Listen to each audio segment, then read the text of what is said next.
সব শুনে নিয়ে সেই হার্দিক রাগ করে তার মা কত কত নোংরা কথা শুনেছিলে তার মুখে।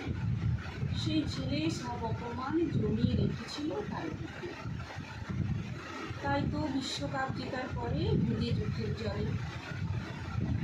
এবার বলো তো, অপমান করে তুমি সত্যি কিছুকে পেলে? আজ হার্দিক যদি না থাকতো, পেতে কি বিশ্বকাপ? ভাবতে পারো, ছাপড়ি, কালুয়া এই শব্দগুলো তার কতটা বাড়িয়ে দিয়েছিল মানসিক চাপ। আর সে লুকিয়ে পড়েছিল ভারতকে জয়ী করতে বলে।